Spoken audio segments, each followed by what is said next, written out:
Hi అండి. ఇవాళ నేను మా ఇంట్లోకి వంట ఏంటంటే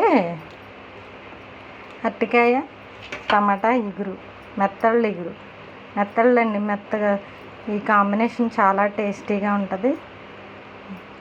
మీరు తిన్నారంటే వదిలిపెట్టరు. అది శుభ్రంగా కడుక్కోవాలండి. ఇందులో ఇసుక అలాంటివి ఏమీ ఉండకుండా ఉండటానికి 4-5 సార్లు కడుక్కున్నానండి. ఇది ఇప్పుడు బాండీ పెట్టుకుని కుక్కర్ పెట్టుకుని ఆయిల్ పోసుకోవాలండి. ఒక 8 చెంచాల వరకు పోసుకోవాలండి. అరటికాయ కదండి, కొంచెం ఆయిల్ ఎక్కువ ఉంటే బాగుంటుంది. ముందు కరివేపాకు వేసేసి ఆయిల్ కాగినాక కరివేపాకు వేయాలండి. ఇవ్వండి, కరివేపాకు వేసాను కదా, వేసినాక కడుక్కున్న మెత్తళ్ళు వేసేసుకోవాలన్నమాట. ముందు ఆయిల్లో శుభ్రంగా కడుక్కున్న మెత్తళ్ళు ఆయిల్లో వేసేసుకుని అవి కొంచెం వేగేదాకా ఆగాలన్నమాట.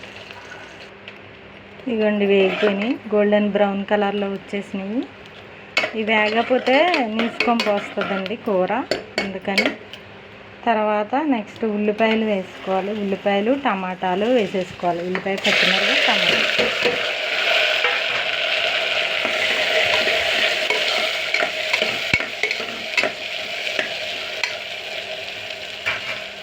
ఈ ఒక 2 మినిట్స్ మగ్గనివ్వాలండి.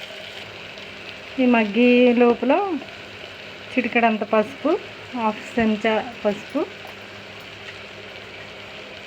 ఒక 1/2 చెంచా సాల్ట్ వేసుకోవాలండి.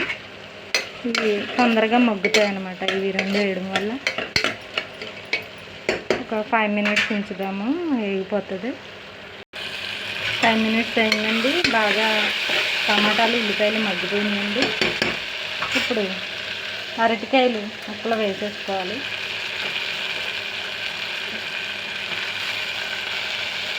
వేసేసుకున్నాక కలుపుకోవాలండి.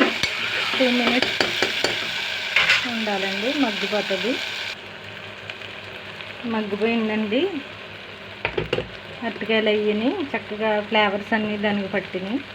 ఇప్పుడు ఒక 2 స్పూన్స్ ఆఫ్ కారం వేస్తున్నానండి.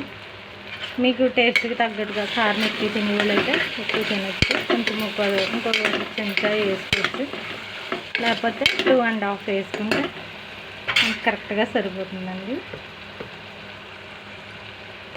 అయిపోయినాక 1 నిమిషం మగ్గపెట్టి వాటర్ పోసుకోవాలండి. అరటికాయ కాబట్టి తొందరగా కుక్ అయిపోతుంది. నేను 2 గ్లాసులు వాటర్ వేసాను.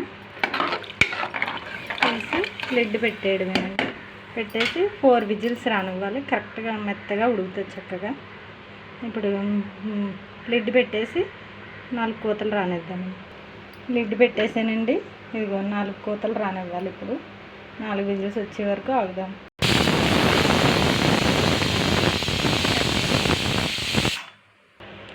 లిడ్ తీసానండి. ఇదిగో కర్రీ ఇలా వచ్చింది. కొంచెం దగ్గరికి అవ్వాలి. ఒక చిన్న నిమ్మకాయ బద్ద సగం, అందులో సగం ముక్క అంత చింతపండు వేసుకోవాలండి. ఎందుకంటే మెత్తళ్ళు వేసాం కాబట్టి నీచు వాసన రాకుండా ఉంటుంది. లైట్గా ఒక 4 చెంచాల మట్టుకు చింతపండు రసం వేసుకోవాలండి. టేస్ట్ అయితే అదిరిపోతుందండి. అదిగో వేసాను 4 స్పూన్లు చింతపండు రసం వేసానండి. ఇది కొంచెం దగ్గరికి అవునాక కట్టేయాలండి. దీంట్లోకి నేను కోడిగుడ్లు కూడా వేసుకుంటున్నాను. మీకు ఇష్టమైతే వేసుకోండి, లేకపోతే ఇలాగే తినొచ్చు, చాలా బాగుంటుంది. ఇగో కోడిగుడ్లు ఒక 2 మినిట్స్ మగ్గనివ్వాలి దగ్గరికి. ఉప్పు సరిపోయిందో లేదో చూసుకోవాలండి. మనం సరిపడా వేసుకోవాలి.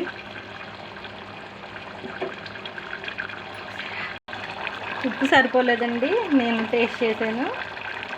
ఇదిగో ఇంత వేసుకుంటున్నానండి, సరిపోతుంది. అది కొంచెం దగ్గరికి అయినాక కొత్తిమీర వేసేసి కట్టేయడమేనండి. కూర అయిపోయిందండి, దగ్గరికి అయిపోయింది. కొత్తిమీర వేసేసి గుడ్లు కూడా వేసేస్తున్నాను.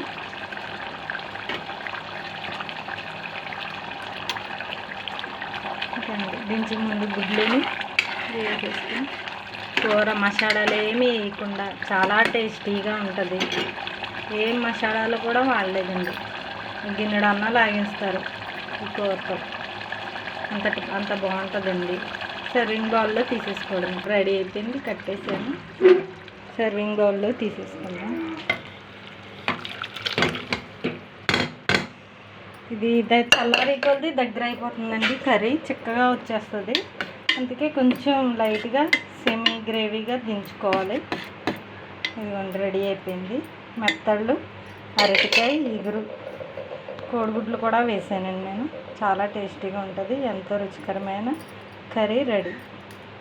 అరటికాయ, మెత్తళ్ళు, ఇగురు, టమాటా ఇగురు. ఇంతేనండి. బాయ్ అండి. లైక్ చేయండి, షేర్ చేయండి, సబ్స్క్రైబ్ చేయండి.